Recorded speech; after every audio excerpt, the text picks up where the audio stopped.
Hello, everybody, and welcome back. It is Michael from Hollowed Thrills back with another video, and today we're bringing it back. We're bringing it back. It's been a long time. I think last time we did this was around this time in 2023. So we are back with the East Coasters pod.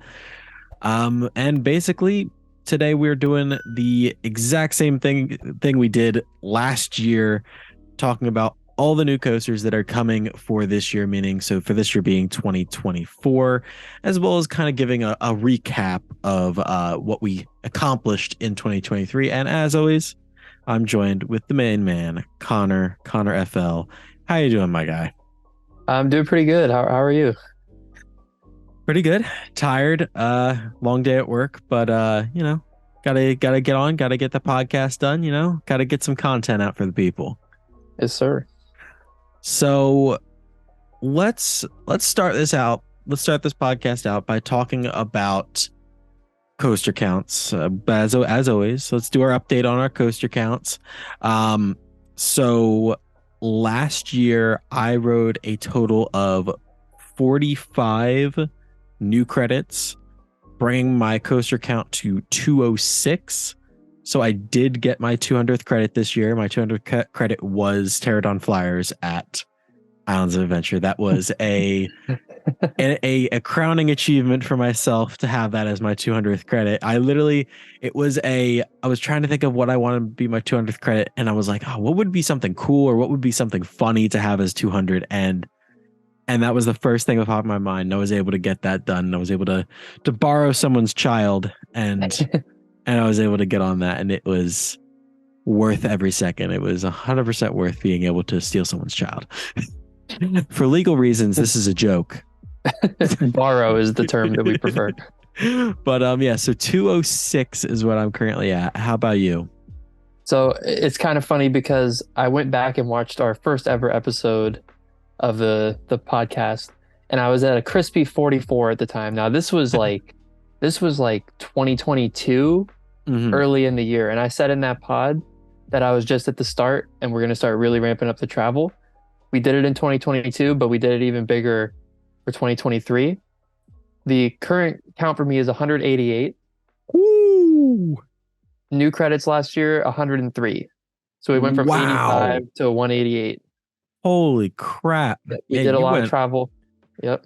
You went all over the place. Jesus. Yeah, because I remember, that was the first time in California this year, right? No, so I did go to California in 2022 as well, later in the year. Okay. 2022 was Carowinds and then California. But this year we also added NorCal. So we did CGA and Discovery Kingdom. Okay.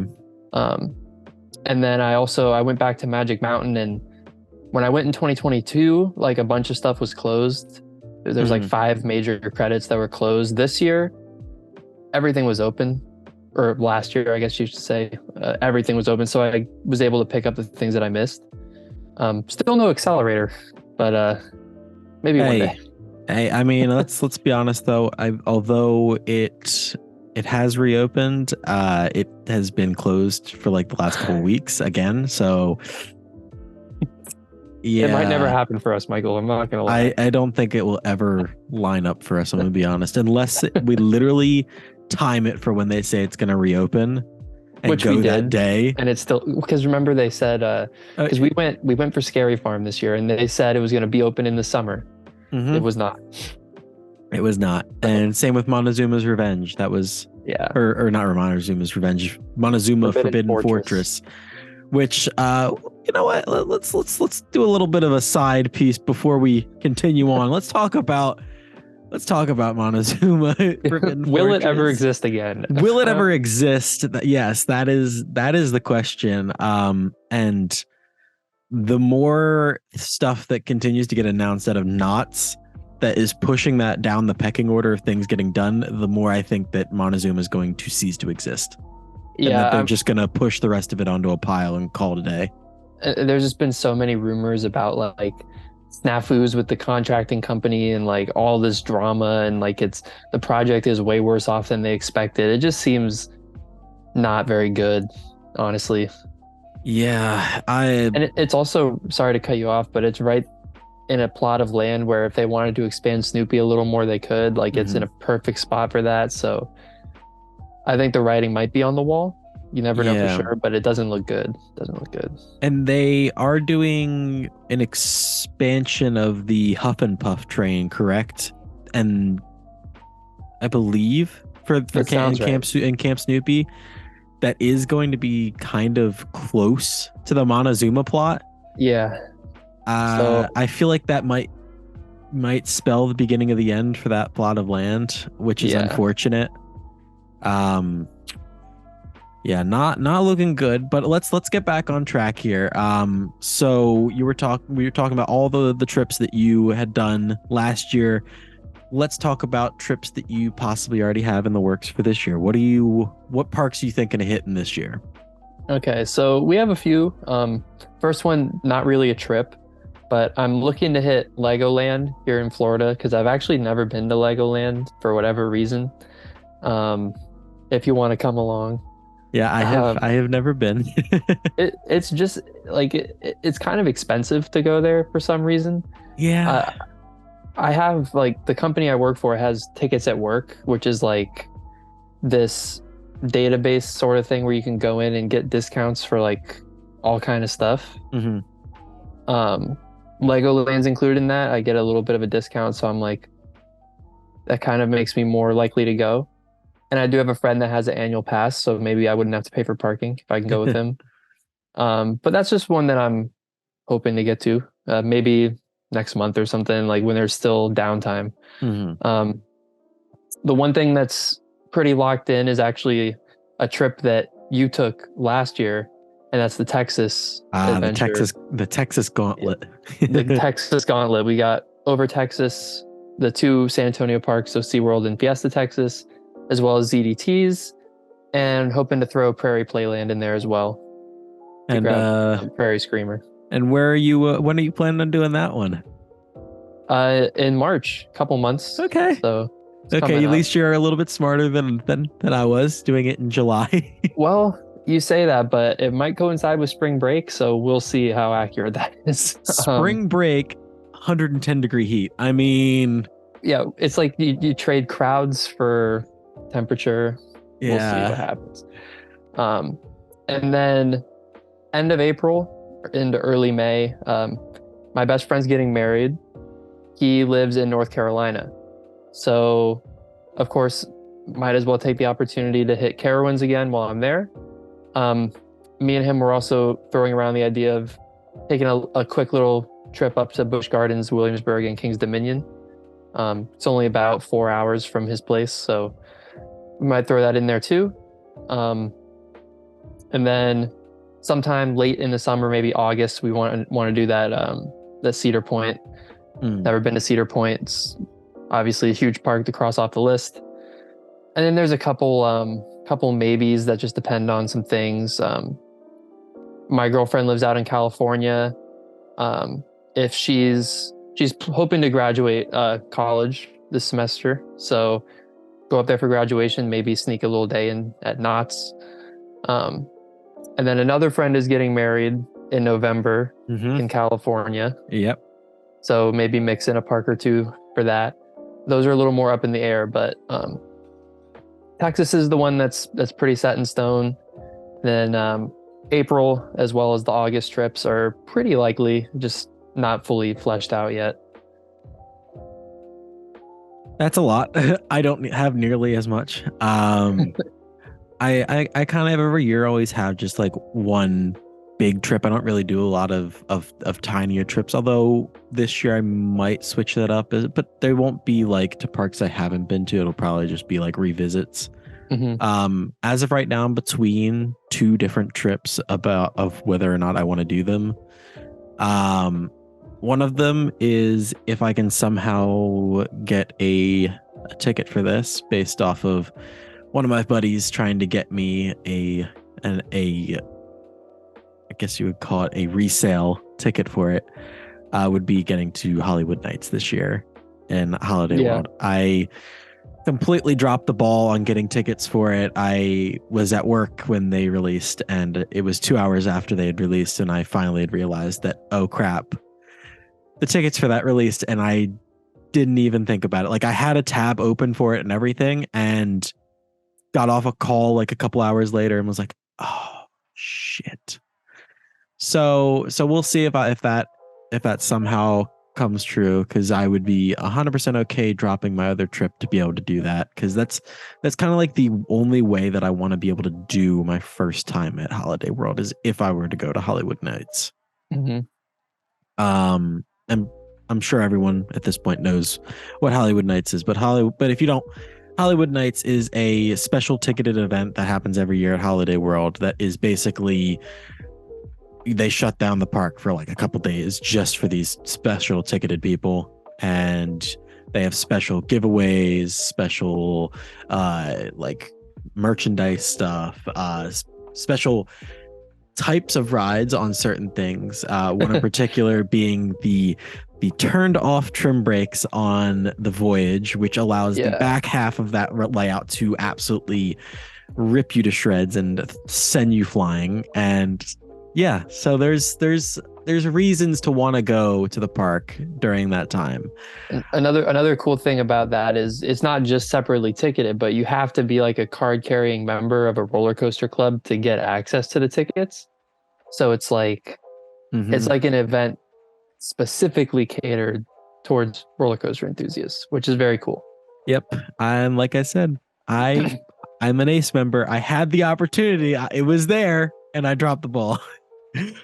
But if that doesn't come to fruition, my backup trip plan is a little bit more expansive as far as parks, but I would be driving up from Florida into Georgia, hitting Wild Adventure, going up to Fun Spot Atlanta, going to Six Flags Over Georgia, and then finishing the trip off at Dollywood, and then turning my ass around and coming all the way back.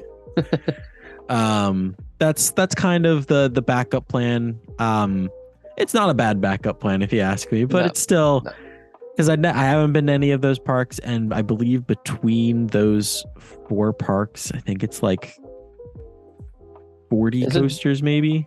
It's a good amount because I haven't done Wild Adventures, but the other 3 I didn't do. So we did the Georgia drive last year, but we didn't go up to Dollywood that time, but we went to Dollywood earlier in the year. Yeah, so it would be like plus 30 or so, I think. Yeah, which is pretty good. And some of those are obviously some pretty big ones for sure. And then similar to you, I'm hoping to get to Legoland this year and possibly swallow my pride and take a very expensive trip to Peppa Pig Land. Yeah, it's crazy how much extra it costs if you want to stop in. With Peppa Pig. I need Daddy Pig's roller coaster, man. It's the greatest coaster that ever lived. I would have to agree, and it's pretty shameful that I haven't been on it yet, but maybe we can rectify that. Yeah, maybe. But yeah, that's kind of what I'm looking at for trips this year. I mean, same with you, going out to California in November for that wedding that you talked about for a mutual friend of ours. It's up in the air whether I can afford that, but hopefully, fingers crossed, I can by then, because I would really love to be out there for that for them, and possibly hitting up knots while I'm there, and maybe seeing if Accelerator opens by then. And also a certain kids coaster that we'll talk about later.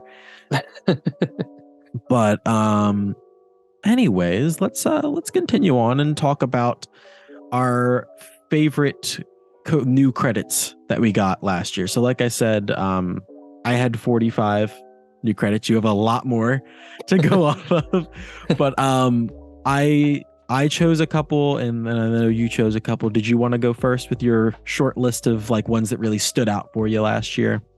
Yeah, so I tried to make the list as short as possible, but obviously when you add a lot to your total and your original total isn't really that high, like your whole rankings get completely shaken up.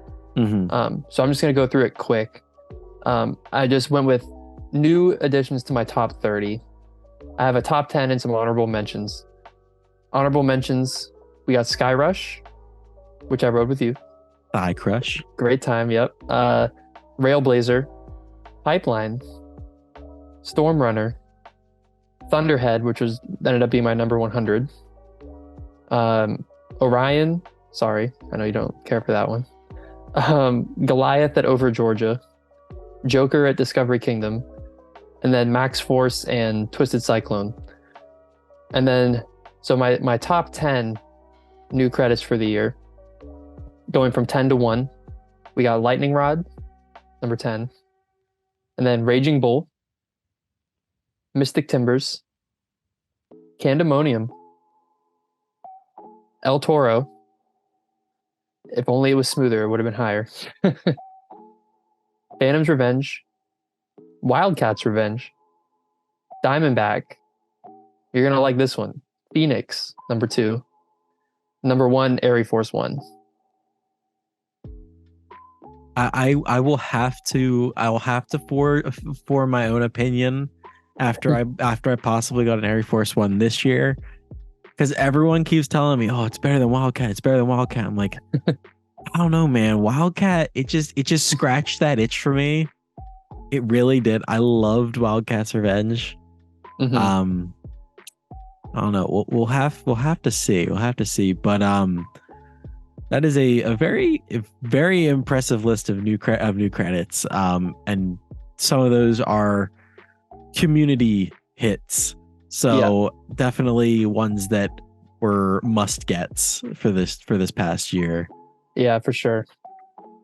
For me, with going to Texas as well as a couple posters that I had missed down here in Florida, and then a couple new credits up in Pennsylvania as well. I have 7 coasters that really stood out for me out of the 45 from last year. In no particular order, I have Titan at Over Texas, the Gia Vanola, like 3 or 2 off coaster model that they did. I've been on the other one and I wasn't too impressed, but I've heard Titan's better, so we shall see. I loved Titan. It was insane, and the helix on the back end just absolutely just tries to murder you. Then Texas Stingray at SeaWorld San Antonio, amazing GCI. I am surprised we have not gotten more new model GCIs recently. That thing hauls ass. It feels like it goes way faster than it's listed as. Especially in the summer heat of Texas, it was moving. It was definitely moving. Another coaster from Texas. These are mostly going to be Texas. I'm going to preface that right now. Makes sense. That was your big trip. Switchback at ZDT's. Okay. I'm really looking forward to that. I got to experience what was stolen from me from Dorney Park. What was stolen was ripped out of my cold, dying hands. We'll talk a little bit more about Dorney Park as well and their new addition. Yes. We'll have to see what happens with that. We'll have to see. Yeah. But and then this one is kind of, I say it's the one that stood out for me, and it's not because of the actual coaster. It's because of the theming of it, and that is Poltergeist. I've ridden the Premier Rides launch, like wheel launch coasters before. I've basically ridden all of them. But this one, it just really stood out to me because of basically what it is. It was really like, it took my 2 favorite things, Halloween stuff, like scary stuff, and coasters, and just smushed them together, and it was awesome. I loved that coaster. It was really fun. And then another one being Iron Rattler. I love RMCs. RMCs are great. So Iron Rattler, just the experience of diving into the ravine and then coming back up and riding on top of the wall, that was just really awesome. Definitely a extremely unique experience, and you can't find it anywhere else. And then my last 2, I have Pipeline, which was I'm so glad that that coaster was what I was anticipating it being. Like when that was first announced, everyone was like, "Oh, stand up, stand up! No, that looks disgusting." And I was like, and then when they showed off the restraints, I was like, you know what? Yeah. I'm for it. I'm for it Yeah, because you could tell like right away like that the changes they made alleviated all the actual problems with stand-up coasters. Mhm. So Yeah, it's like, you gotta feel that like B&M wouldn't have returned to the model if they felt that they couldn't drastically improve it yeah, after all this time. absolutely. So Hmm. So yeah, Pipeline absolutely loved it, and I even got Adrian on that, and he loved it as well. So that just goes to show you, man. It is a very fun coaster. yeah, And where else then can you stand up and get airtime like that? absolutely, oh my gosh. Yeah, it's like it's one of a kind. And last but not least, Wildcat's Revenge. Love Wildcat's Revenge. I've already said it enough. It scratched that itch for me. It is ripping me out of my seat every chance that it gets, and I love it for that. But I had a great opportunity last year to be able to go for media day for that, so that was also super fun and huge. Shout out to Hershey Park for that. Love you guys. But Shout out to Hershey Park for comping me in the summer yes, that via too. you. Hell So yeah. Hershey Park, they do us good here over at the Hollowed Thrills channel. But let us, I guess, dive into new coasters that are coming this year. yeah, what's to come? So, do you want to just go one by one on these, or do you want to read through the list and then kind of go back over it? Whatever you think's better. One by one seems solid to me, Yeah, but yeah, we'll do one by one. So we will start off at the park that people consider the coaster capital of the world, and that would be Cedar Point with their, I guess you could consider it, or maybe a refurb or just a new region. reimagining. Yeah, reimagining. Yeah. And that would be Top Thrill 2 Electric Boogaloo, the Zamperla conversion of Top Thrill Dragster. Yeah. Um, Very interesting that Zamperla was given the project for sure. Yeah, Um, wouldn't be my first choice. wouldn't be my first choice, second choice, third choice, but like, they haven't really stepped into that realm. So, maybe this could open a lot of doors for them. So that's kind of exciting. If it goes really well, then Zamperla could become a player all of a sudden, Mm-hmm. kind of like how Vekoma has reinvented themselves. So there is that to consider. But I'm very excited for the idea of this ride. I mean, I think going up that spike that high is going to be pretty wild. Oh yeah, absolutely. I have you seen any of like the testing footage of it? Yeah, I've seen some of the testing footage, and it's like the skyline is like Yeah, crazy. Like that spike is so huge. Like it's going to be that's unreal. like I saw a video of it only going up like halfway because they haven't done a full like over the hump test on it yet. So I saw it go up Right. halfway and I was still like, holy shit. That is I'm gonna die if I somehow get out there this year. Yeah. Which fingers crossed, I hope I get invited out again for Hollow weekends. I know I got invited last year but couldn't make it. So hopefully I can clear a spot in my schedule to be able to make it this year, and maybe I'll get on it this year. But yeah, like I said, like we both kind of said though, it was weird that they chose Zampearl on that, especially with opening up the Wild Mouse last year, which was a Zamperla model that had not great success on being consistently open. A lot of It's a good downtime on point. that, Yeah. which is a bit concerning if you're trying to reimagine and convert a coaster that already was known for having significant downtime, Hmm. and doing the conversion with a company whose coaster that you already have in your park that is having issues with downtime. So bold choice. Let's see how it plays out for him. It makes me wonder if, Zamperla already had the contract for two coasters before Wild Mouse ever opened. Mm-hmm. So before Cedar Point knew. Could be a possibility.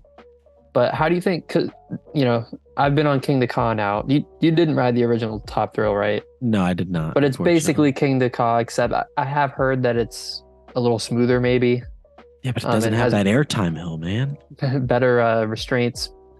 But I think it's cool that now it's like a new experience separate from King the Ka. Like now you have two different experiences, and I've seen people fall both ways on this. I'm curious where you fall. I kind of feel like this is going to be a better overall ride experience than the original. Obviously, you can't beat that really punchy, super fast launch, Hmm. but going backwards 100 miles an hour into a spike that tall, to me, Yeah. that sounds pretty great.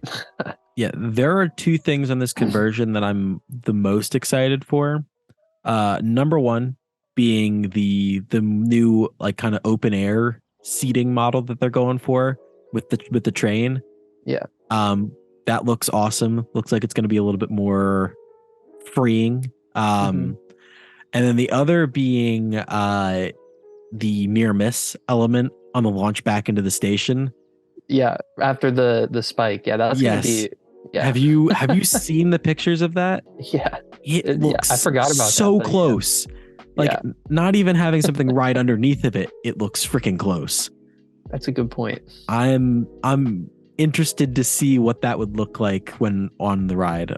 All right, so let's move on to the next one. We had hinted at this one a little bit earlier, and that is going to be heading up to Pennsylvania to Dorney Park for their new B&M dive, Iron Yeah. Menace.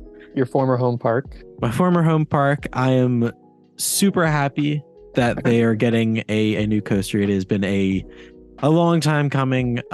B&M Dive wouldn't have been my first choice, and I made that abundantly clear to their PR director without knowing that that was what they were going with. Back in February, where I had a nice behind the scenes tour of the park while it was off season, and the man didn't lie to me. The man was 100% honest with me and it did say that a B&M dive was an option for them, and yeah, that is exactly what we're getting. And I straight up ripped into him and said, B&M dives are boring.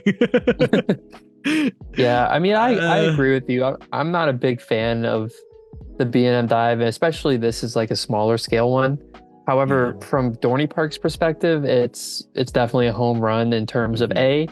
you're getting a new thrill coaster for the first time. Maybe you know how long it's been. I'm not 100% sure, but it's been a long Um, time. Hydra, I believe, opened in '05 or Okay, '04. so we're talking like well over 10 years, close to maybe 20 years. Yeah, close to Um, 20 years without having a new original coaster. right. So We they've had had, like relocations maybe or yeah, Possessed was a relocation, and we had Stinger, which was a Mm, relocated in Vertigo from California Great America. okay. Um, and yeah, and that coaster no longer exists, and that's where Iron Menace is going, is in that former plot of land from that. These dive machines are also huge GP pleasers. And if I'm not mistaken, like I haven't been to Dorney Park, but based on like the way the art looks, it looks like it's this coaster is like kind of right up against the road almost. Yeah. So people are gonna see that coming in, which will get them Yes. excited for their day. Dive coasters are very intimidating to look at. Hmm. Um, so it's definitely like from Dorney Park's perspective, it's like fantastic addition for sure. It's very good for No. the community and everything. Yeah. Now I am looking forward to seeing what they do as far as theming, because this does go along with the story of their new haunt that they opened last year, which was Ghost in the Machine. Mm, So it follows the whole story of Hiram McTavish and how he was a steel tycoon in northeastern Pennsylvania, and basically died along with his factory pretty much.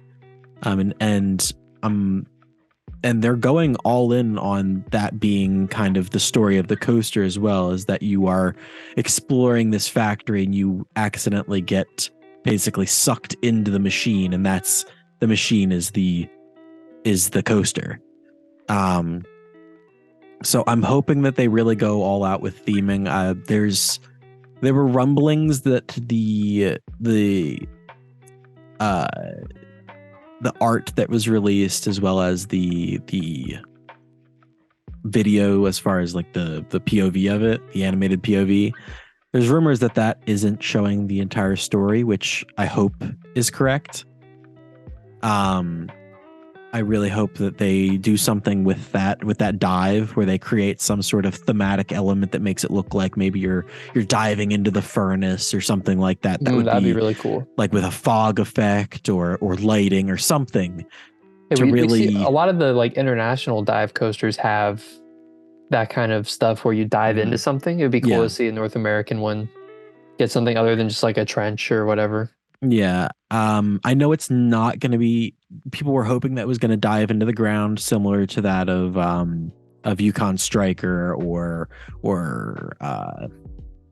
what's the one over at Alton Towers? Oblivion. Yeah. The people were hoping that it was going to be that, or Baron. People were hoping it would be kind of like that as well. But as of right now, they've already completed the dive and the Emmelman, so it doesn't look like it's going to be going underground, which I mean, at this point, definitely not. But hopefully, they are going to be doing some sort of thematic thing with that. I hope. I hope it's not just a basic dive coaster with a themed station. I think that Cedar Fair has definitely leveled up in terms of theming recently. Mm-hmm. We're going to talk about Kings Island's new edition, but that whole new Snoopy area, very well themed. But also, you look at like Copperhead Strike, has pretty good theming. You look at Jungle Expedition at King's Dominion, that's like probably the gold standard for Cedar Fair theming at this point. So I definitely wouldn't put it past them to throw in some like legit theming for that one. Like maybe not just like a basic themed station, but like a really good themed station that almost gives you like a little pre-show type of deal, like Copperhead Strike does. Yeah. And you also, I mean, well, I was gonna say separate chains, but they're not anymore. With the Six Flags Cedar Fair merger, you look at Dr. Diabolical, and same model, and that is ridiculously well themed. There's a whole pre-show and everything. So maybe Iron Menace will have that kind of thing going in the queue. There's a lot of different things that could happen with that. Yeah, and they have also kind of, in the initial announcement of it, they hinted at maybe there being some sort of scare element to it. Which if it ties into their, because I didn't know it was tying into one of their haunt phases. That would make sense if that is the case. That would make a lot of sense. They referenced, I believe it was in there, they referenced about meeting some ghosts of former factory workers throughout the queue, which to me means maybe sounds like the queue is going to be themed. Then. Maybe they'll have like an actor in there, which would be awesome if they had an actor. Really cool. That'd be freaking cool. Or more common is probably there's going to be like screens throughout the thing that are going to have factory workers talking to you. I have a feeling they just started work on the station. They just went vertical on the station. So I have a feeling that it'll look similar to like the exterior of the factory or something to that effect. Or something just really kind of steampunky, kind of rundown factory type style. But I will hopefully get up there for Media Day if they'll have me. I know I have connections with the PR guy up there, so hopefully once that time comes around, he reaches out and we'll get it done. But we'll see. But it's definitely something I'm hoping to get on this year, as far as like a smaller maybe day trip. Let's move on to probably the most extensive refurb, I guess you would consider it, and that would be Fire in the Hole at Silver Dollar City, which is now being completely redone by RMC, and they are redoing a lot of show elements, and they're getting new trains. It is a very extensive refurb on a classic coaster for that park. Yeah, and from what I understand, it's a refurb sort of, but it's also like, and I could be wrong, but I think this is not even like the same building. Like I'm not sure. I think it's in like a different part of the park. Like, so they're basically rebuilding it. Hmm. I'm not 100% sure on that, but even if it is in the same building, it is practically a rebuild. Yeah. Um, not just with the trains and all that, but like the audio animatronics and the show scenes should be modernized, Hmm. which is super exciting. I've been on Blazing Fury and it's not much going on coaster wise, but as like a fun little cheap dark ride type of vibe, Hmm. it's cool. And I'm sure Fire in the Hole is the same vibe, but now with it being updated, it's like it could really be legit. Yeah. So that's exciting. That's a park I really want to get to. Yeah. The Really issue want to with get there. the issue with Silver Dollar City is that though is it's in the middle of freaking nowhere. Yeah, you It have to. is like a 3 hour drive from the closest airport. Yeah, so there's two options. You can go Kansas City or St. Louis. Um, Not going to happen this year. I already have other stuff planned. I'm Hmm. hoping 2025 is my Missouri year. Hmm. 'Cause I'd love to do the Worlds of Fun down to Silver Dollar City up to Six Flags St. Louis. Hopefully at that point they'll RMC Boss. That'd be fantastic. But yeah, so it is like one of the more remote parks, but it's such a destination, like a huge bucket list one. Yeah. Especially Um, with Time Traveler and Outlaw Run and Outlaw Run. Yep. really good combo. So it's definitely an exciting update, and it's good that they're preserving such a classic and committing to it long term. So it's Yeah. great news for them. There's one thing in particular that I'm interested to see if they bring it back with the overhaul of this coaster. I say bring it back, but I mean like port it over from the original to this one, and that would be the splashdown element. Yeah, I hope that they try to get it to work with RMC, because that was such a like a unique element for the coaster. I just like I said, I hope that that's one thing that they try to preserve with the overhaul.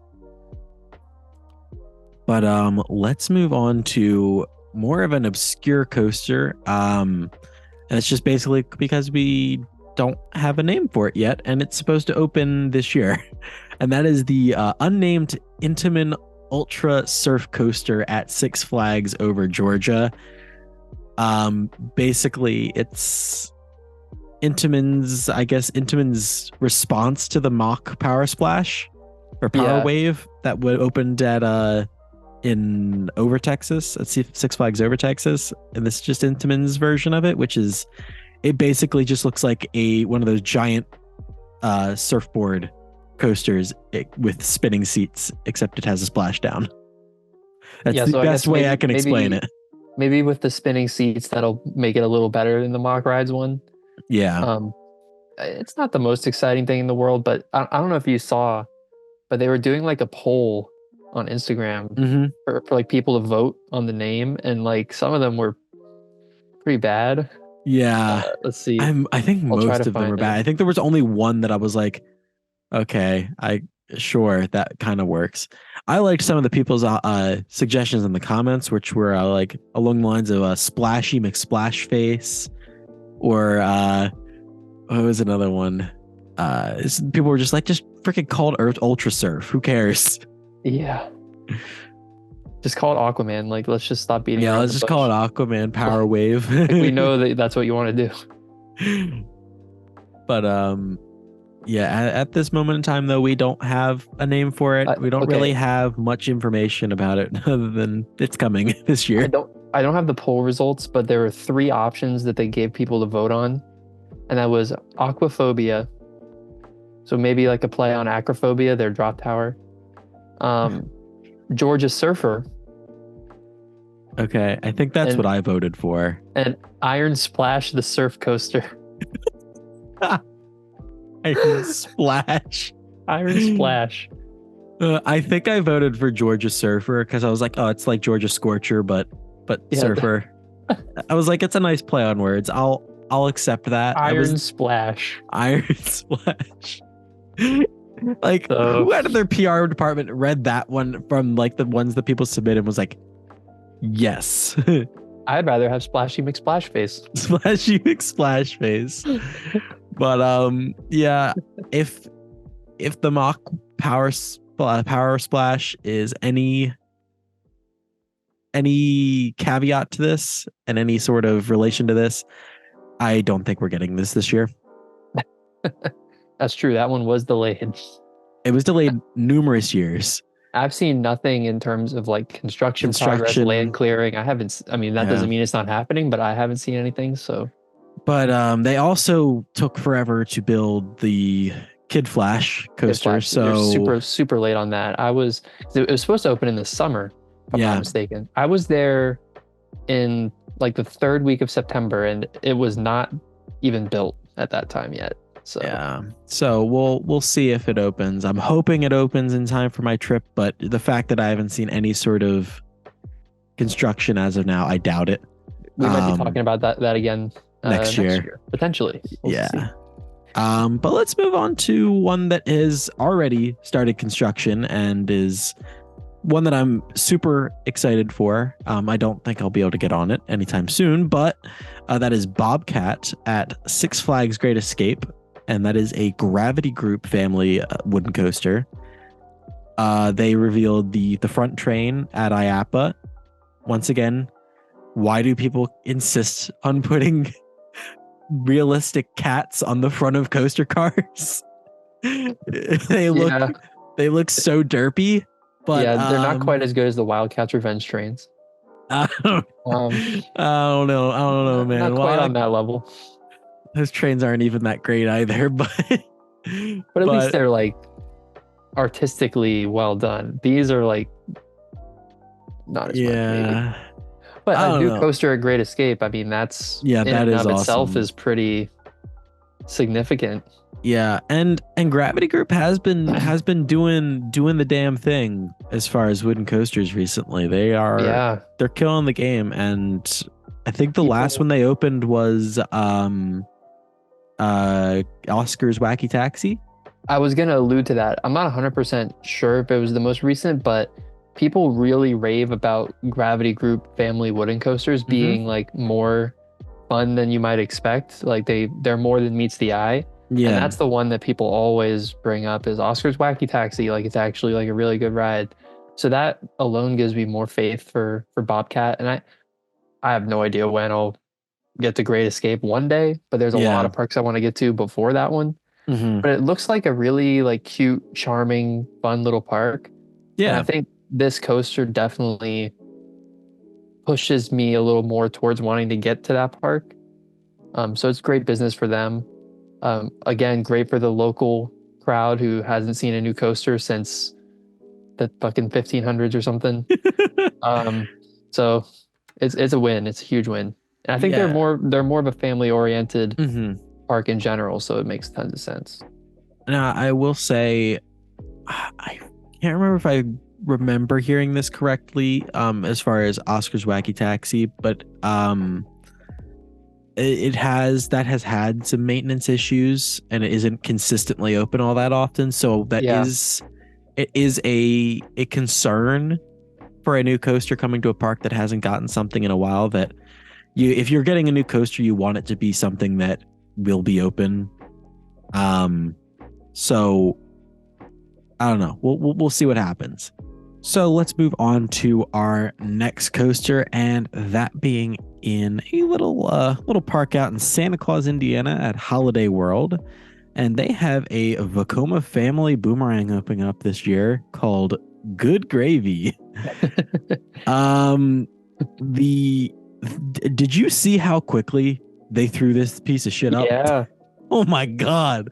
They literally, one day in December, they were like, hey, we started construction. Then literally 2 weeks later, they're like, all right, we're done. Epcot could never. That was the quickest construction of a coaster I think I have ever seen. I was shocked. That was wild. Another part of the Vekoma invasion of the US. Yes. Lots of family coasters, also some thrill coasters, which we'll get to. But like I think it's a great fit for Holiday World because I believe they have like a really like kiddie coaster, and then 3 extremely high thrill woodies and a B&M wing coaster. So they Yep. really don't, there's not really much of a step between the kiddie coaster and then extreme rides. So Hmm. it's a great step for kids like working their way up the ladder. Hmm. Um, Obviously it might not be the most exciting thing for coaster enthusiasts, but the theme is cool. You get to ride in a gravy boat. That's exciting. Absolutely. You get to ride in a gravy boat. That is, honestly, that is probably the funniest. This is going to be the funniest coaster that opens Yes. this year by far. Incredible name. Um, I like the fit for the park for sure. I like it. Yeah, when they announced this, I retweeted it and was like, "Is this some sort of joke? Is this an actual coaster that's existing?" And they actually replied to that and were like, "There's no jokes when we talk about pouring on the gravy or something to that effect." And I was like, They're just all the way in. "It's like, God damn it, Holiday World." But definitely going to be interesting, and I'm excited to see more of these. And we already are going to be seeing more of these because there's another one that is going to be opening in Kings Island, and that is Snoopy's Soapbox Racers, and that is once again another Vekoma family boomerang. I don't know if it's the exact same layout, but I believe this is going to be a completely different Camp Snoopy section. That's going to be a different part of the park, which is it's weird bizarre. to me. Yeah, they're I was going to gonna have two separate Camp Snoopy sections. Oh, well, no, they have Planet Snoopy and Kings Island. exactly. I was gonna bring that up. Are they the first park to have both Camp Snoopy and Planet Snoopy? I Like, believe so. I think Yeah. some parks have, and I could be wrong, but I'm pretty sure some parks have switched from Mhm. Planet Snoopy to Camp Snoopy, but they haven't done like a Camp Snoopy expansion on top of what they already have in Planet Snoopy. Yeah.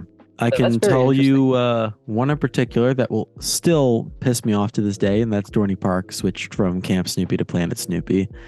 Oh, they went the Um, other way around yeah, they went from Camp because Camp Snoopy to Planet Snoopy, and because Camp Snoopy is way better. Camp Snoopy is Like way better. Camp Snoopy is way better. I mean, one Camp Snoopy in particular that is my favorite, one of my favorite theme park sections of all time is the Camp Snoopy at Knott's. Yeah, Because it just fits so well in the like forested area that they have there. And it is Sierra Sidewinder just slaps for like no good reason. absolutely Like it just does. But yeah, so I don't know if this is the exact same layout as Good Gravy or if it is a little bit different, but yeah, like we were kind of alluding to, though, it is wild that they're having a completely separate kid area for Camp Snoopy as well as already having Planet Snoopy. So I'm interested to see what, because it's not only just this coaster, like it's a whole brand new area, so this should be really nice. Do you know where this is getting placed in the park? I don't know. I don't know if it's like right there also in Planet Snoopy or if it's somewhere else.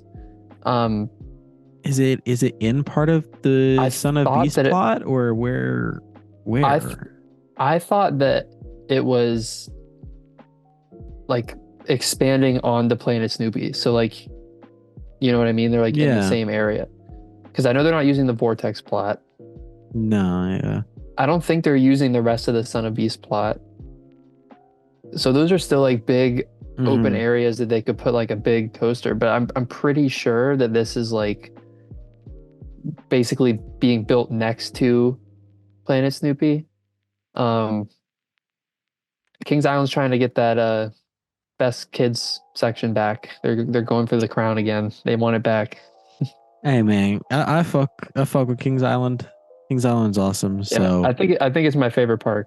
So I actually posted on Twitter, or sorry, X. Oh no. Today about my top 5 parks, and unfortunately I didn't put Kings Island in there. It just is outside of my top 5. I have it. I have it at number 6. I love it. Don't get me wrong. I could have put it in place of Busch Gardens, Virginia at 5, but just Busch Gardens, Virginia is just so, it sits so nicely in the landscape, and all of their coasters there fit so nicely in the landscape, and they have classic coasters, they have new thrill machines. It is, I don't know. picking to favorite parks is very hard. Yeah, I've never sat down and done like a park rankings, Mhm. So I didn't jump on the trend and do it myself, but I was like, dang. But I'm pretty sure Kings Island is my favorite. But after that, I don't know. Yeah. It's tough. But let's move on to another Camp Snoopy edition, and that is Snoopy's Tenderpaw Twister Coaster at Knott's Berry Farm. It is a family launch coaster. I wasn't able to find any information as far as manufacturer. All I was able to See if I find is can. really just it's a family style launch coaster. I think it will probably be along the lines of the Snoopy train one that opened at Canada's Wonderland last year, because that was a I'm family launch. seeing, according to RCDB, Zamperla. Zamperla. Okay, what was the one that opened at Canada's Wonderland last year? Was that Zamperla as well? Stand by. It was Let's like see. like Snoopy's Snoopy's. Racing Railway. Yeah. That is art engineering. Okay, so all right, but it's a family launch coaster Yep. nonetheless. But yeah, I don't I can't remember where it's going in Camp Snoopy, but I don't know. Oh, it's taking out the old kitty coaster, that plot of land that they The had for the old Timberline kitty. Timberline Yeah. Twister. Yep. Okay. Okay. Okay. Now I understand the name a little bit more. Tenderpaw Twister, Timberline Twister. Okay, I Yeah. get it. Okay. I get it now. I was very confused. But I like a good kitty coaster, a good family coaster, so I'm okay with this. It's not going to be something amazing over the top that you have to go out there for, but if I am out there, I'll get over there and try to get a credit there, and maybe I'll Yeah. finally get on an accelerator. We'll see. Well, I look at it this way, and it's replacing a kiddie coaster. Hmm. So it's basically like they still need to have something for the Yeah. kids, and this is just going to be a better ride Hmm. that's serving the same purpose. So can't really fault them for that. Yeah, absolutely. And Knott's is my favorite park, so I love when they get new stuff. Yeah, they'd be up there for me too. I love that place. Um, let's talk about something a little bit less exciting. I mean, it's exciting, but still, I mean, we talked about it already last year. And that is Bone Shaker and Twin Mill Racer at the Mattel Adventure Park in Arizona. Um, Bone Shaker being a Chance family coaster, and Twin Mill Racer being a Hyper GTX. Um, Now, these were supposed to open last year. The park was supposed to open last year, and well, that never happened. Right. It's now rumored to be opening this year, so we'll see what happens. But they have definitely gotten a lot further with construction since then. Yeah. Do I ever see myself getting out to Mattel Adventure Park anytime within the next couple of years? Probably not, because there's really isn't anything else to do out in Arizona. So maybe if I'm in like SoCal and I decide to drive over, maybe. Or But even and then, if you're in SoCal, would you be more likely to like maybe I'll drive over to Vegas or would yeah, you go to Arizona? So it's yeah, like, yeah, exactly. So they're cool. Don't get me wrong. I love seeing a Hyper GTX being built because they're an underrated coaster model. But um, and then a Chance family coaster. That has what has yeah, Chance done as far as family coasters? Have they done any? not that I know of, not in Yeah, America. yeah. But But I mean, I I'm I'm excited about the Twin Mill Racer. mhm, Again, I'm like you, I don't know when I'm gonna get to Arizona. But I'm intrigued more so by the park itself, I think, because it's an indoor theme park. mhm, And that's not really something we have here, besides like Mall of America and yeah, the American Dream Mall. yep, But in places like, the Middle East, they have a ton, like all their theme parks are like indoor theme parks and they look really cool. mhm, And I mean, Arizona, it's like a desert, so it's like the perfect place to have that. You don't have to worry about the elements. Now I think the coasters are outdoors, but they like start indoors and then you go outdoors. Yeah. Uh, I haven't been on Lightning Run. I haven't been to Kentucky Kingdom, but by all accounts, looks like a great ride. Mm. But this one is quite different. Lightning Run really focuses on like airtime hills. This one seems to be more inversion based, and I believe it might have a launch as well. So it's gonna ride a lot differently than Lightning Run. Yeah. But it's definitely something that's on my radar. And unfortunately, Arizona is clear across the country, so I don't know when I'll get there. But one day, I'm sure I'll go. Yeah. Eventually. Let's just keep along the lines of coasters that we talked about last year that never actually happened. And that would be the two coasters over at Codaland in Texas, Palindrome and Circuit Breaker. Palindrome being the Gerstlauer Infinity Coaster, and Circuit Breaker being the Vekoma Tilt Coaster. Both of these were supposed to open last year. The chances of them opening this year, also not likely. Palindrome's pieces have been sitting in a parking lot at Codaland for the last 2 years. I have not moved. And I don't even know if Circuit Breaker pieces have even arrived there. So likelihood of these coasters opening this year, unlikely. We will probably be talking about both of these again next year. I'm excited for both of them. I don't get me wrong, I am excited for both of them. Gerstlauer Infinity Coasters was something I was hoping that Dorney Park was going to get. Yeah, and this is a shuttle Infinity Coaster as well. Yes. Mm-hmm. So that's pretty cool. And it looks, at least from the animated POVs of it, looks awesome.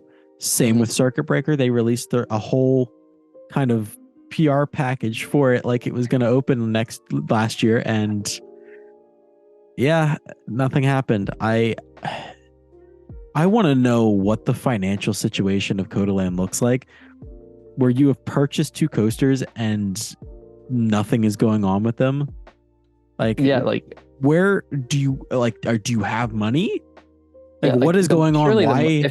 If the track pieces are there, then surely the money was spent, right? Yeah. At least to buy them. Now there's like manufacturing costs, I guess. Maybe they can't afford that, or maybe there's an issue. We can afford the coaster, and then someone came up after they purchased the pieces and was like, okay, now you have to build it. Wait, what? I thought that was included. Yeah. I thought assembly was included in the cost. Right. No, it's a very bizarre situation. The whole idea of the park is bizarre.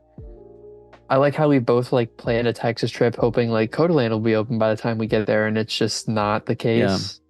I mean, so Codaland exists. They have like two fair type coasters. Exactly. But no one's so they're going from a fair type coaster to two like giants. It is, and like Circuit Breaker would be, well, it could have been the first like modern thrilling Vekoma coaster in America that everyone's been clamoring for. Now another park has beaten them to the punch, and we'll get to that. But yeah, and the tilt coaster looks so cool. Like, yeah, probably gonna be terrifying, which is great. Like, I'm really excited for that, but it's hard to be excited when it's like, I don't know if and when this thing is ever gonna come, but we'll see. Yeah, it's not looking likely for this year. But who knows? Maybe we'll blink our eyes and randomly there'll be a lift hill starting to be built, or they'll pull a Holiday World and put it up in like 2 weeks. I wouldn't like that. I don't want a coaster that big being put up in 2 weeks. That just sounds like a recipe for disaster. But let's continue along the Vekoma hype train, because looking at this list now, there's a lot of Vekoma coasters being built in the US this year. So we're gonna head over to Santa's Village. Do you know where Santa's Village is? Isn't it in New England somewhere? Beats me. But they are getting a new Vekoma family coaster that's replacing, I believe it was called Rudolph's Run or something, or Run Rudolph. And they're getting a coaster called Midnight Flyer. Okay, so it's in New Hampshire. Okay. The old ride was Rudy's Rapid Transit. Okay, that's what it was. Yep, Rudy's Rapid Transit. This is replacing that. Yeah. Midnight Flyer. I saw pictures of what it's supposed to look like. The train looks cool. It's a very Yeah. lime green track. Yeah, I'm looking at it right now. It was a very interesting choice for a Santa themed roller coaster for colors. It's like a dark blue and this lime green. Um, it looks like just a basic family coaster. Nothing too Yeah, nothing too much to say about that. yeah, nothing too over the top. Will I ever 41 get up? feet, 25 miles an hour. Yeah. Will I ever get up there to ride it? Probably not. Yeah, because like when we talk about like Mattel Adventure Park, right? It's like, will I get out there soon? Probably not. Will I get out there at some point? Probably. But Will I like, ever go to Santa's Village? Probably not. Because no, New unless Hampshire, I'm you'd have, randomly in New Hampshire and I'm looking for something to do. yeah, if you have to go on like a business trip, but then again, like, why would you go on a business trip to New Hampshire? Like, that's not where you would go. So Yeah. like, because I mean, I want to do New England. I want to do Lake Compounce and Six Flags primarily, but then you'd have to go even further north to New Hampshire just for this, and like, what else is there? So Yeah. I don't think I'll ever get there unless just again, same as you, like the stars just align for some reason. But Yeah. So let's continue along the family coasters because this is the year of Vekoma and family coasters. It so seems like we're in a family coaster renaissance right now. yeah, people just want those intermediate coasters to bring the Yeah. kiddies into the bigger ones, which I enjoy. Don't Yeah, get me wrong. As a person who looks at theme parks to see okay how uh balanced are they? These parks, including these family coasters, is nice, but as an enthusiast, it pisses me off because I want to ride massive thrill machines. It all depends on the fit for the park. Yeah, ultimately. But let's talk about Phoenix Rising at Busch Gardens, Tampa. This is an interesting one. So it's a family invert, and normally when you hear family invert, you think of a Vekoma or something along those lines. But this is a B&M family invert. This is, I believe, the first U.S. B&M family invert. I think the only other one is over in like China. I believe that's correct. So this is, I believe, the second or third time that B&M has built a family inverted coaster. But it looks literally like a small version of Montu, I guess you could consider maybe. Yeah. Missed opportunity to call it Montu. Oh, that would have been nice. Missed opportunity. Yes. But from what I'm hearing, it's supposed to have onboard audio, which would be really cool. It doesn't look too amazing. I mean, there's a couple kind of tight helixes. There's a small hill. Yeah. I am curious to know your thoughts. I don't love this fit. Like when we're talking about depends on the fit for the park. I don't know if I love the fit here. And it is not what I would have picked, especially for where it's going. I would have preferred that they took a chance and made a wild moose. That would have been great because it's replacing a wild mouse. Yeah, to replace sea serpent. Or sand serpent. I mean, sorry, sand serpent. Yeah, sand serpent. I would have liked to see them take a chance on that, especially since the relationship they still have a relationship with RMC. Definitely would have been a way to bring people to the park more than they already want to go there. But yeah, to me, it's a weird one. It's not really a draw. Yeah. I think because first of all, they already have a B&M invert, but then the family coaster situation, right? They have Air Grover for the littler kids, but then you step up to Cobra's Curse, which is a bona fide family coaster. Yeah. Scorpion is your first inversion. It's a family coaster with a loop. Cheetah Hunt is probably a step up from Scorpion. That's a pretty hefty step up. But I don't know, because Scorpion has an inversion. This does not. Phoenix Rising does not. No, it does not. So I think Scorpion would be a step up from this. because of the Yes. like I'm thinking from the prospect of a kid like going upside down. And then Cheetah Hunt would be the next step after Scorpion. Mm-hmm. It still has one inversion, but it's a bit more of a longer, like thrilling layout. Yeah. So that's why I'm like, I don't really know about the fit here. Again, with the invert thing as well. I hope I'm wrong. Like maybe it'll be a big hit for them, but it's weird. It's strange to me. My hope is though, just because the only family inverts that I have ridden are the Vekoma ones. My hope is that this doesn't fall along the same lines of becoming rough later on in life. Yeah, and Busch Gardens does take pretty good care of their stuff. Because at least the ones that I've ridden at Cedar Fair parks tend to get that jostly kind of back and forth after a couple years. I know in particular with Kitty Hawk and what was the other one? Flying Ace Aerial Chase. Yeah, they kind of got super jostly, and for a family coaster, it was not comfortable. So we'll see. I will say this, that Dragonflyer over at Dollywood, that's a pretty good ride. Okay. So that is a Vekoma family invert, but it's like a newer version of the Hang and Bang essentially. I mean, I think it was like 2018, 2019. Like it's relatively new, and it was butter smooth and had some like relatively decent force. Even like Freedom Flyer, I think, is a step up from the Kitty Hawks of the world. Okay. So I don't, and this is obviously a different manufacturer, but I don't think it'll get too rough. It's just a matter of like, it's just a weird fit. But I don't think this is the last we're going to be talking about Busch Gardens. I think, I think there's something big coming. Not this, but I think something big will come. Yeah, absolutely. With how SeaWorld is spending, so. Yeah. Well, speaking about SeaWorld, let's move on to SeaWorld Orlando, right down the road. Let's take a quick 2.5 hour drive, maybe 3 hours from Busch Gardens, depending on traffic. It shouldn't take down long, I-4. but sometimes it does. Down I-4. And we're at SeaWorld Orlando now for Penguin Trek, which is once again another odd B&M coaster model. Yep. It's a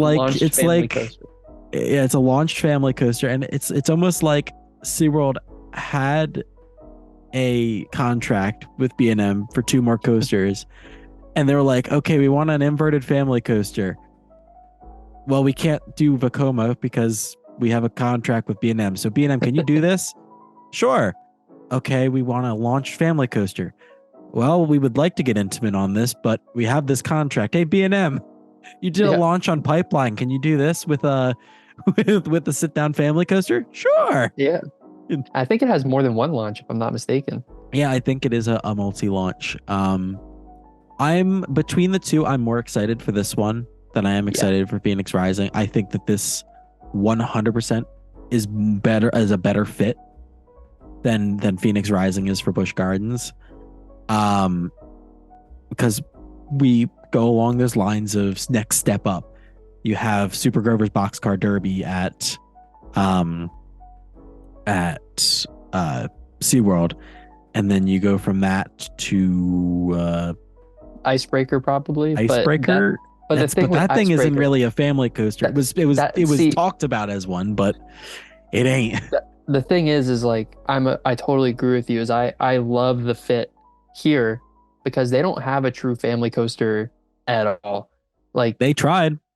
And Icebreaker ended up being way more intense than they anticipated. I think that was supposed to be their family coaster, but it just didn't work out. Yeah, which great for us, but absolutely.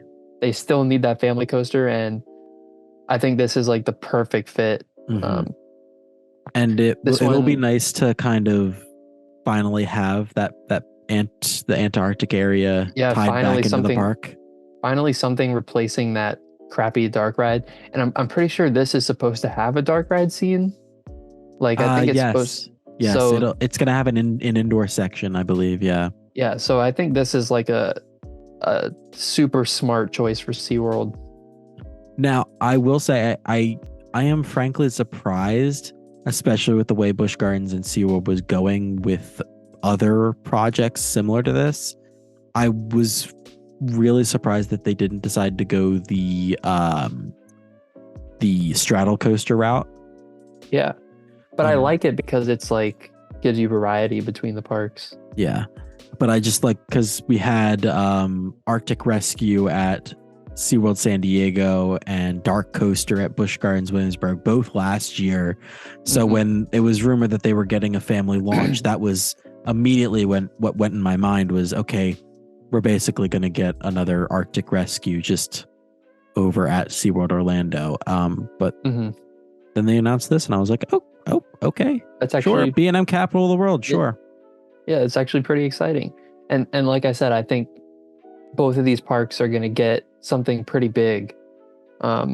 Maybe in 2025. I think Epic Universe is very much on their radar. I don't think they're trying to like upstage Epic Universe because they know they can't. But Yeah, what but they're at least they are thinking about it, unlike another park here in the state. Yeah, but I think what they want to do is like build something big, hopefully in both parks. That'd be great to get people to say, hey, like maybe we're taking this vacation to see Epic Universe. Maybe we could spend a day at SeaWorld to ride their new crazy coaster. So I think that is very much going to be considered.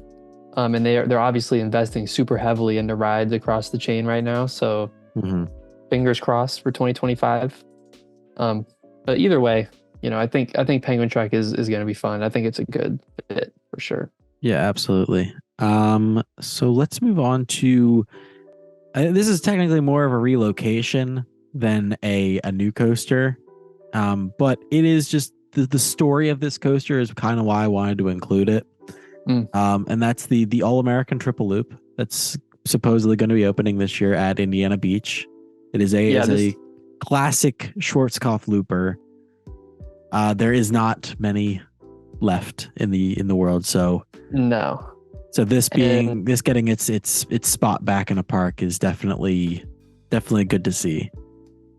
This coaster has been on. This will be its fourth continent. I wonder if there's ever been another coaster that's been on 4 continents. I'm going to assume that there's no way. Yeah, I don't think so. This started in a place called Sunway Lagoon in Malaysia. Then it went to Flamingo Land in the UK.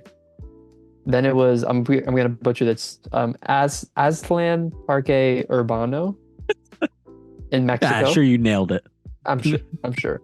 Wait, no, I guess Mexico would be North America. It's the 3 continents. Three continents. Still 4 countries. Has any coaster been in 4 countries? I don't know, but I don't know. Indiana Beach definitely saved this coaster. They have posted POVs on it for testing. So it looks like it should be opening. If my guess is they would kind of want to open it in correlation with Hollywood Nights this year to try to draw people to go up there.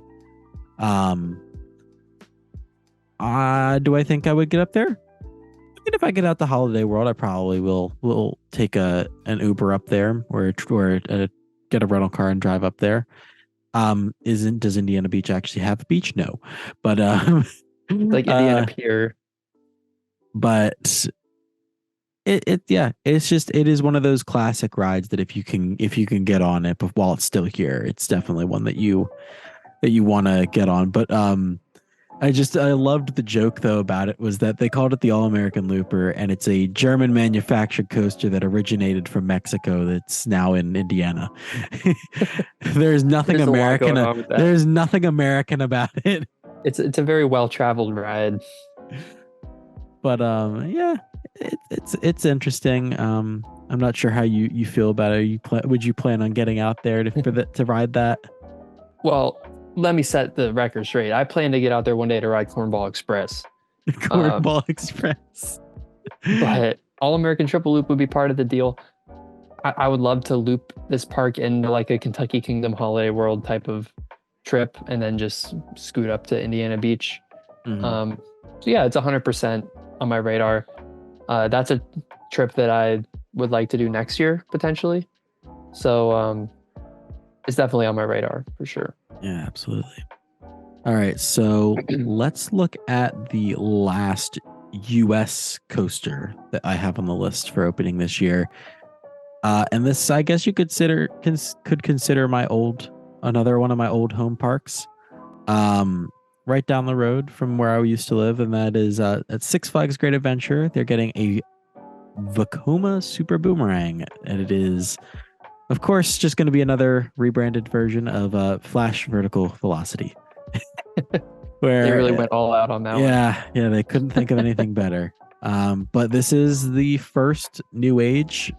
I guess you could consider it the first new age Vekoma to be coming into the US.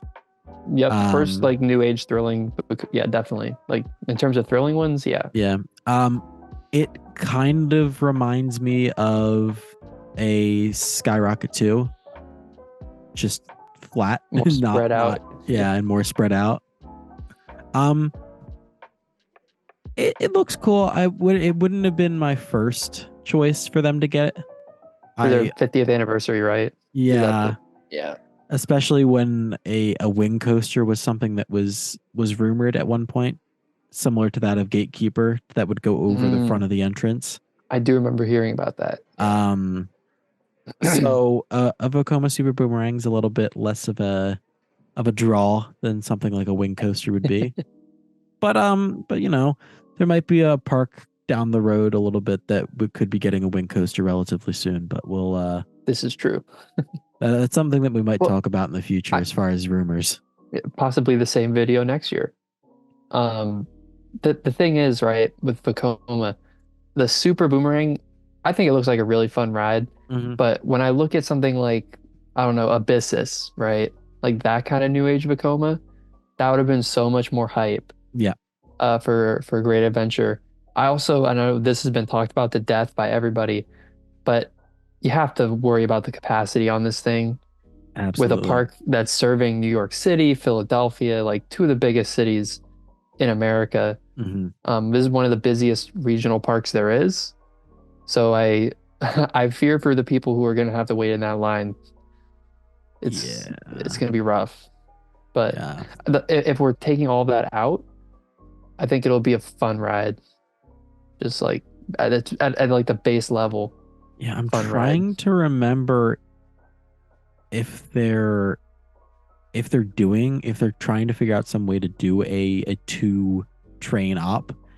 I can't remember if they're trying to do something similar to that of like Mr.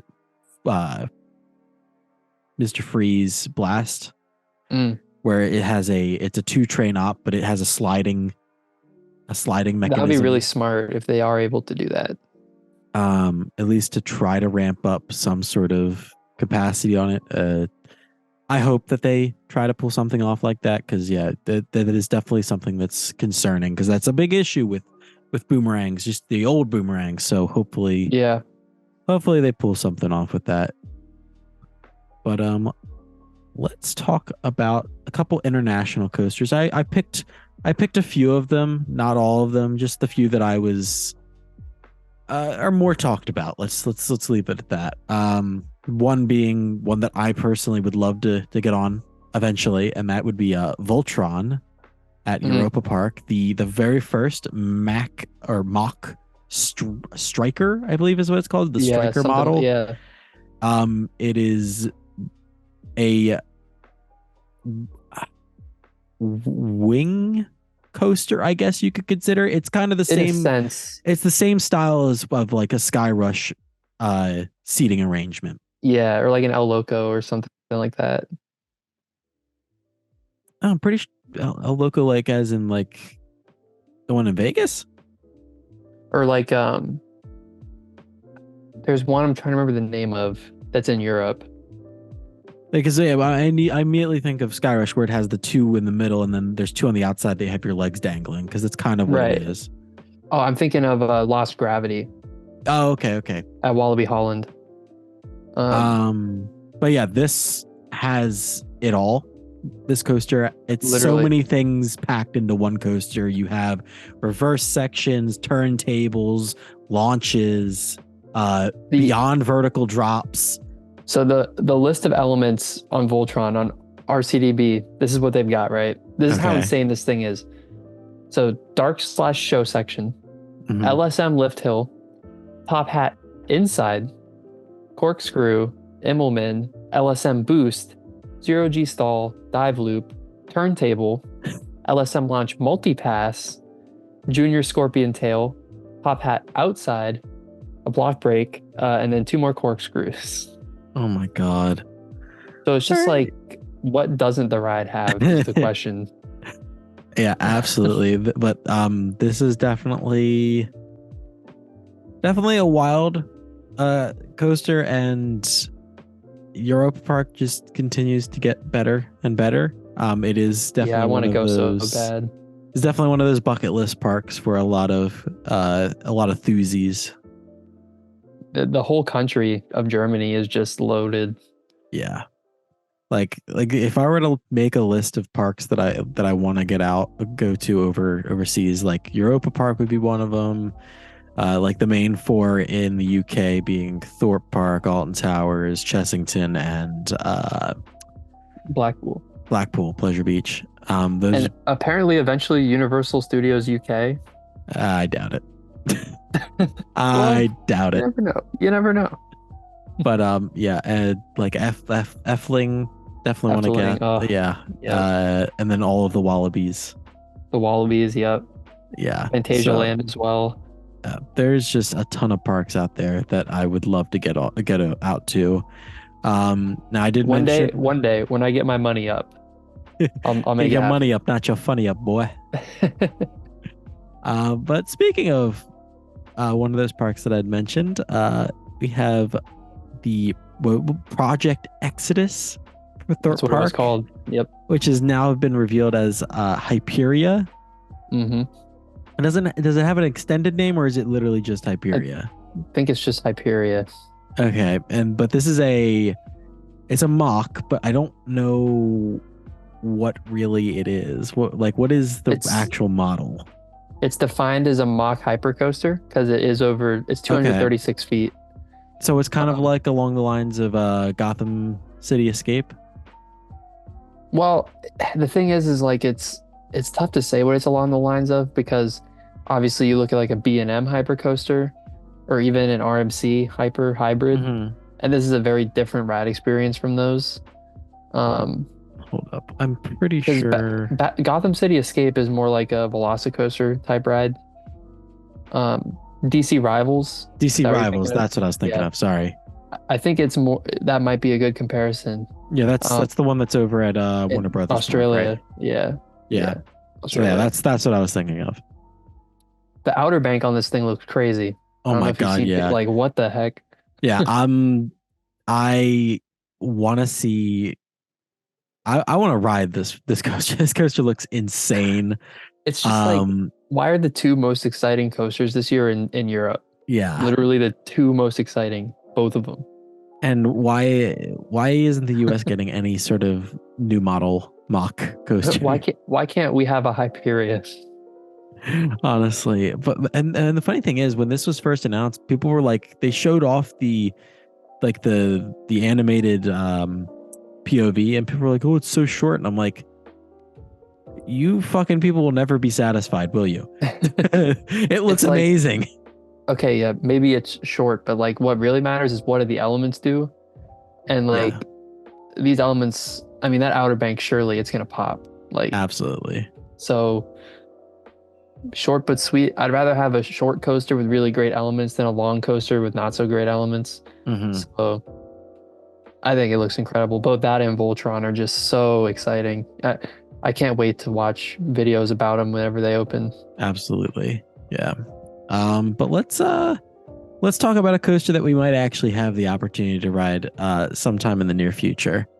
And that being the new Donkey Kong Country Coaster at Universal Japan. I don't know if that's actually what it's called as of right now. They haven't actually given it a name, I don't think. I'll double check, but I think. But it is, I believe it's a different mine train model. It's an interesting mine train model. I don't think it's. Yeah, it's not. They don't have an official name according to. Yeah, does it have a manufacturer? No. Yeah. Well, exactly. it might. Hold on. I think it might be in-house, to be honest. because it's a different ride system. It's not like your normal coaster. Yeah. Let's see. Um,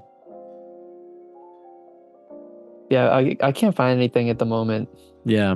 So, but this is it's a Donkey Kong Country Coaster at Universal Japan. Is an expansion of their already existing Super Mario Land that they have out there, the Super Nintendo World. Um, and the only reason I say that we might have an opportunity to ride this is because we are supposed to be getting the exact same thing at Epic Universe when it opens in spring of 2025. So we will Yes. basically be talking about this exact same coaster next year, probably, along Along with with several others. several others, including something along the lines of Starfall Racers, Yep. the what's another one? So The there's How to the How Train to Your Train Your Dragon Dragon and coaster. the Mock Spinner and Monsters. Yeah, yeah, isn't that supposed to be like a Wolfman themed one? Yeah, that's what they're saying. So Yeah. yeah, man, So I'm excited because this. I mean, I don't think it's going to be a thrill machine or anything like that, but the idea of like the track jump thing yeah. is extremely creative, Hmm. and I think it'll be a really cool visual. And obviously, it's one of those rides that's not like anything else that we can ride. So Yeah, that alone is very exciting.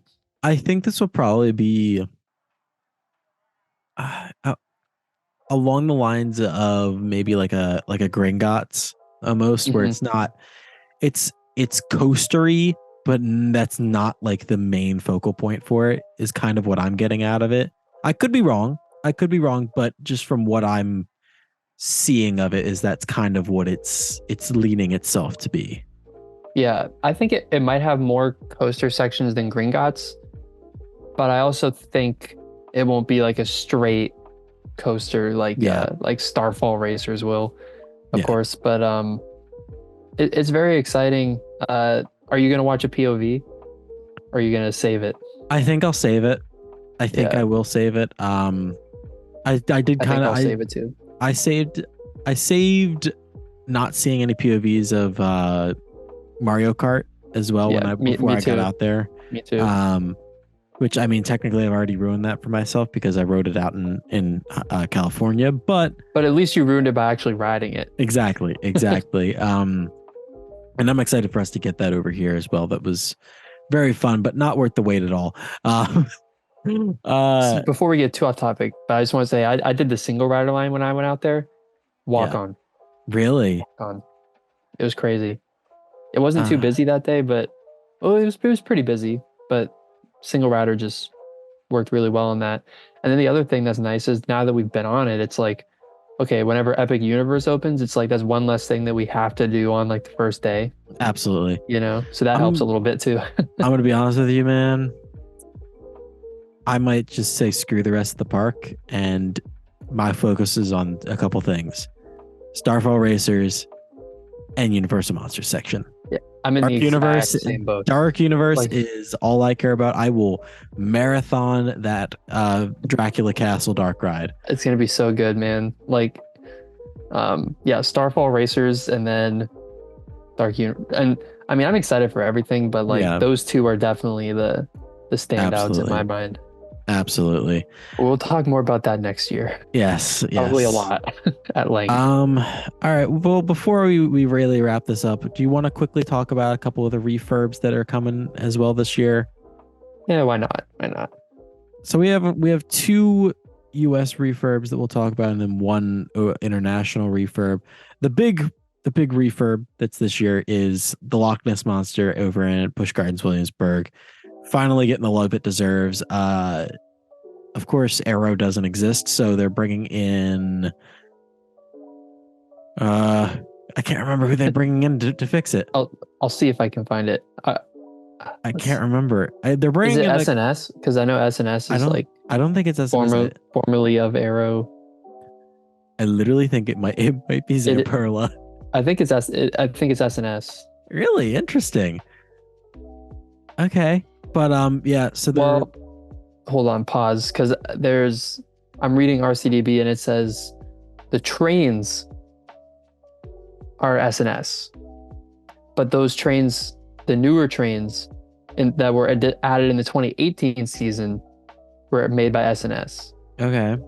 So, but I'm not sure who's doing the refurb.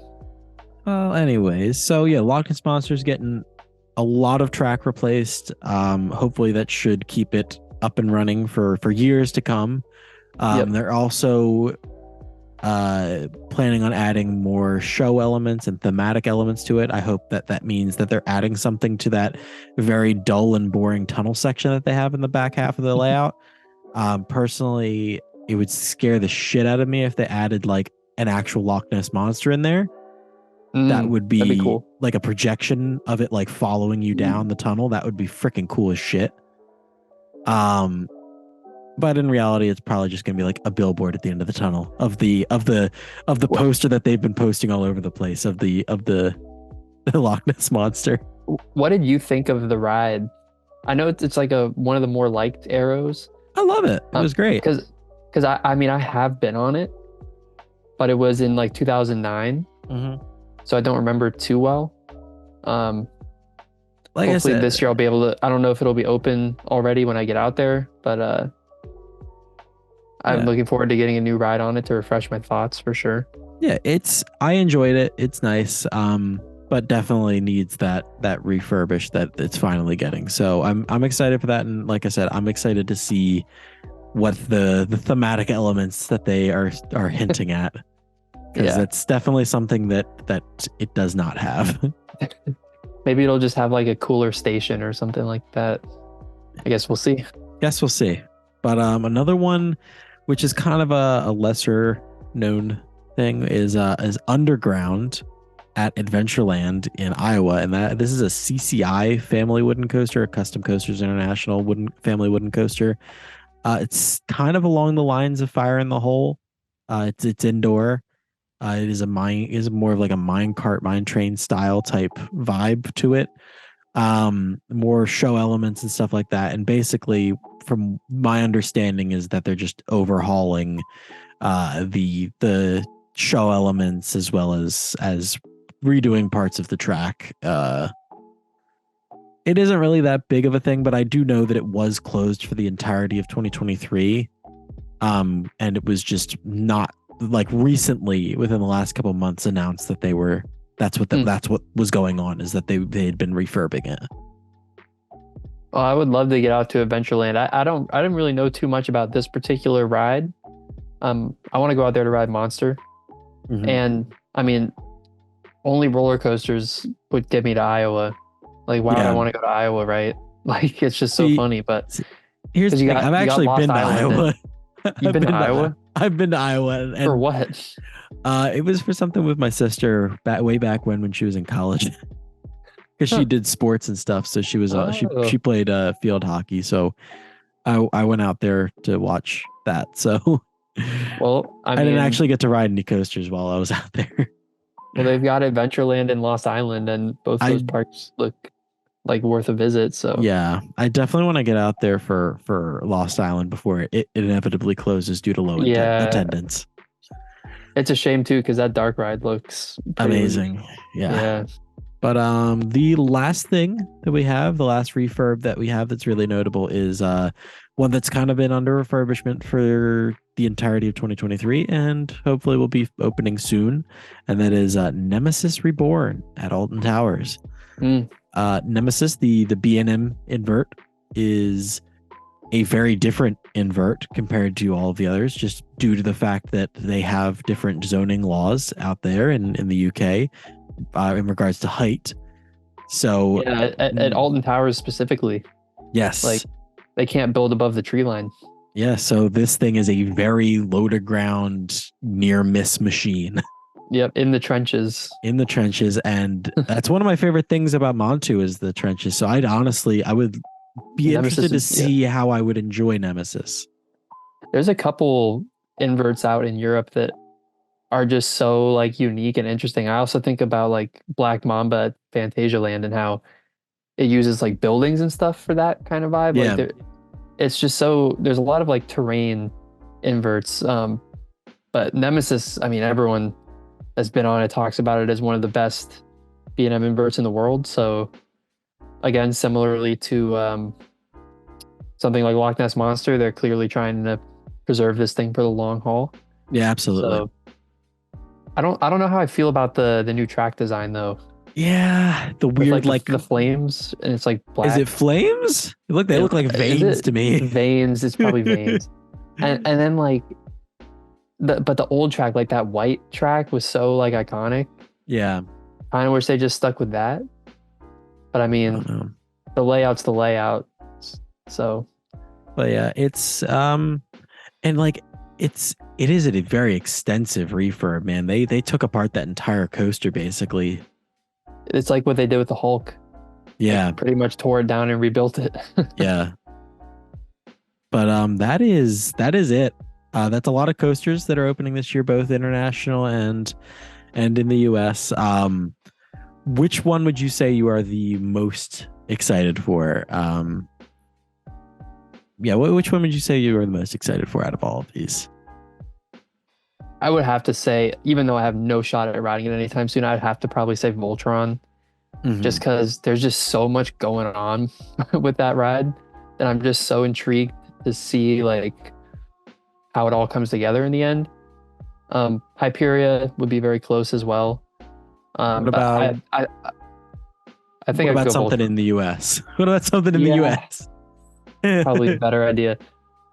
If if big if it were to open, probably Circuit Breaker. So yeah, that's a big if. It's a big if, but I'm gonna say Top Thrill 2 is yeah, probably I something would I'm the most excited for out of the US um ones. that'd probably be my number two would Just be that. because it is that spike is insane looking. Yeah.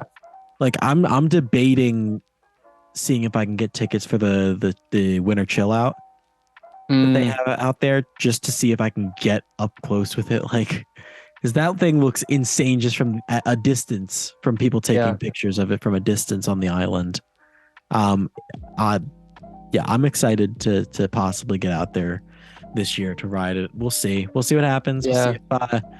if I get invited out there again. Fingers For crossed. Halloween Fingers weekends. Yeah, crossed.